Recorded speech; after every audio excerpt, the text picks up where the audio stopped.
Today we're going to review the new game Portal Fantasy. Now, up front, I did receive a copy for free. However, I'm not going to let that interfere with my biases with the game. I'm going to give you an honest review regardless of getting the game for free. Portal Fantasy is a retro-style creature collector, or a Poké-clone as some people would call it. You go out into the world and you collect a bunch of creatures. The creatures are all unique. They have an elemental chart with special moves, and those special moves have weaknesses and strengths. It's very basic, and if you've played Pokemon or anything like it, then you know what I'm talking about. The game hit Steam on April 16th, 2025, and is currently sitting at mostly positive reviews.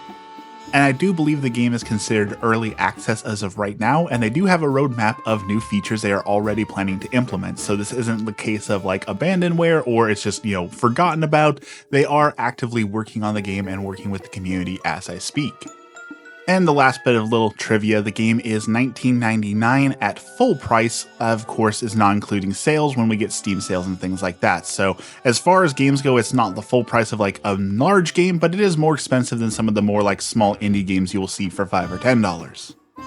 So would I recommend you get the game? It's a really hard question to answer. And as I said, I got the game for free, and I'm trying not to let that bias come in here, but there is some things to talk about that are good, and there's some things to talk about that aren't so good. For example, the art style. I personally didn't enjoy the art style, but that doesn't mean that it's bad or wrong or something that you might not enjoy. Especially the main character that you play as, the customization options were very limited, and I very much disliked the way that my character turned out, and playing as them was very difficult because I just think they look kind of stupid. However, art is very subjective, so this style of art may be something that's very appeasing to someone, so I don't want to count that as necessarily a negative, just a personal preference that I don't like the overall art, especially how my character looks here in the overworld. I think the combat has something special going for it, but it's not quite there yet. It's very interesting. Something I've always complained about in Pokemon games is I wish the Pokemon battles lasted a little bit longer. I feel like all I do is hit them with one special move and the battle is over. Like, you just use your one big move and they're instantly gone. It feels like the health pools go so fast. This game is the opposite. The health pools are very large and the damage is very low. This gives you a chance to really do some strategic things in battle. However, at these early levels where I'm doing the review and where I'm playing, there's not a whole lot of options. You're basically just jamming the basic attack button. The way it works is you do basic attacks until you charge up enough energy to do a special attack, which basically feels like you're just using tackle with your Pokemon until you can use a special move, and it takes a much longer time.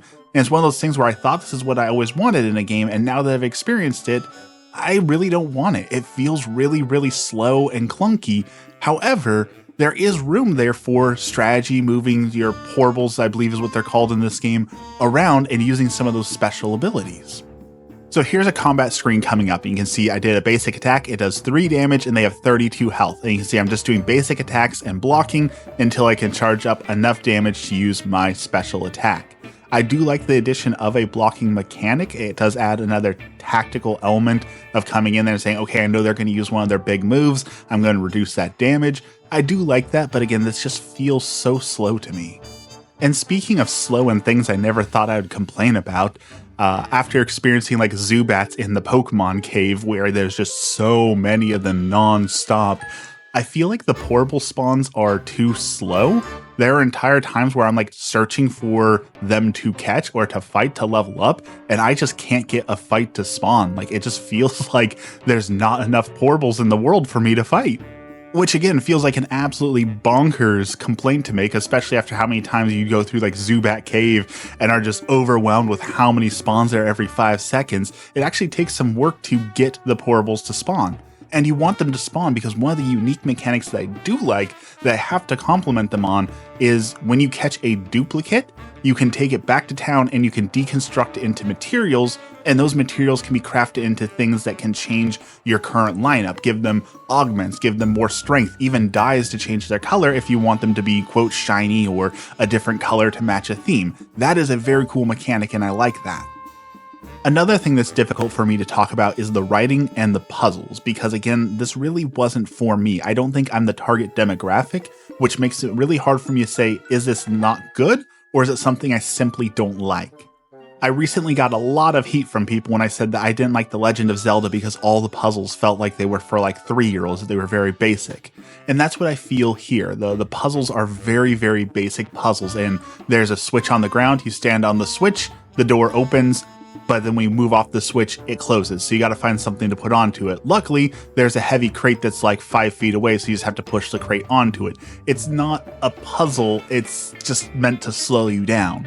Same thing with there's overworld traps, which I kind of like the idea of an overworld trap where now you have to be careful of your environment, you have to navigate it, it can cause consequences, but what it ends up being is, okay, I need to stand here for 3 seconds, jump over it, stand here for 3 seconds, jump over it.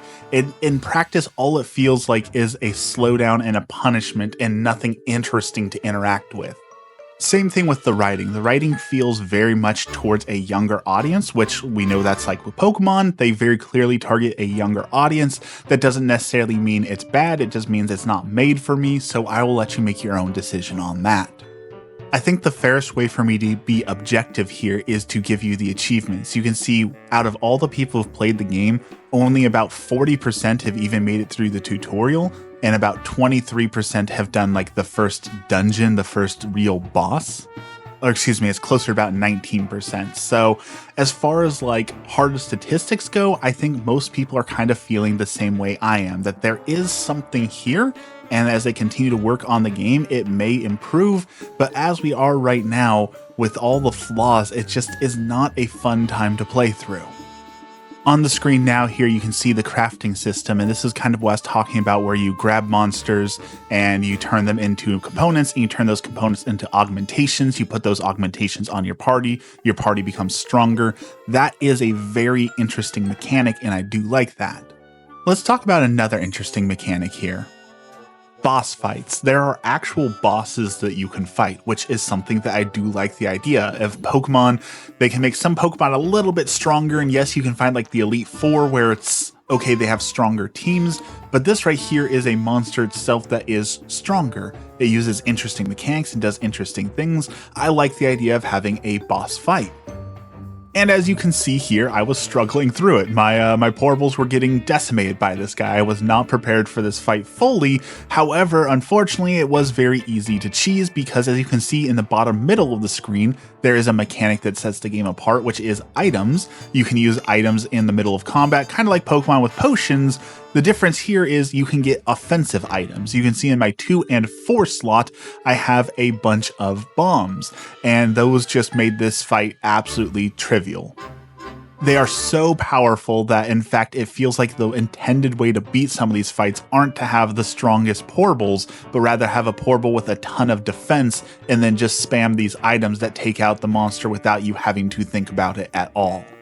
Sure, I could grind my levels up to take this guy on the right way, but it is an absolute slog and grind. Leveling is slow, and as we talked about, the combat isn't my favorite as it is now, so it was easier just to cheese it with those overpowered items. The last thing I want to show off are the dungeons, because this is another idea that in theory I really liked. I thought this was going to be a lot like Legend of Zelda, where there's going to be some puzzles for you to solve, some traps for you to overcome, and then a big boss for you to fight. There was the big boss I just showed you, that is the boss at the end of this dungeon, and how it works is you've got to solve a couple puzzles to get to them, but what it ends up being in theory is really a frustrating experience. The game requires a little bit of precision jumping, especially here where you've got to do like this jump from one edge to the other. You've got to move up and over part of your environment. It looks like I could walk there or jump onto that. You can't. And it just is really frustrating, this requiring like this very precision platforming, and the controls do not allow for precision. It was just a very frustrating experience overall. And then the dungeon was very short. Like you can see, this is the last little part I'm doing here. I run back to grab this item, but that's it for the dungeon. The dungeon took all of maybe 1.5 minutes to conquer, a little bit longer if you count this part where I can't get this precision jumping down. Maybe that's on me, but I just don't feel like the controls are really made for precision here. And it's a bummer because I thought this was really going to set the game apart. If you have to do a huge dungeon that's like a gauntlet, that could be really, really cool if you incorporate puzzles into it. Again, I know Pokemon does these things, but the way that they have like a jump and interacting with the environment, I definitely thought they could do a little bit more with it than Pokemon could. but it just ended up being a short and frustrating experience that kind of left me disappointed. So overall, I hope this video helps you to understand if you're going to enjoy this game or not. I don't want it to scare you away from it. If you're into like The Legend of Zelda and creature collectors and you've seen this and you want like those more strategic battles, this might be for you. All I can say at the end of the day though, it was not for me, and I want to give an honest review. Thank you so much to the developers of this game for allowing me to do a review of the game and again providing me with a key. But as always, my goal is to provide honest, quality feedback, so these were my honest thoughts on the game. Let me know in the comments down below if you're going to get the game or what your thoughts are on it, and as always, have a blessed day.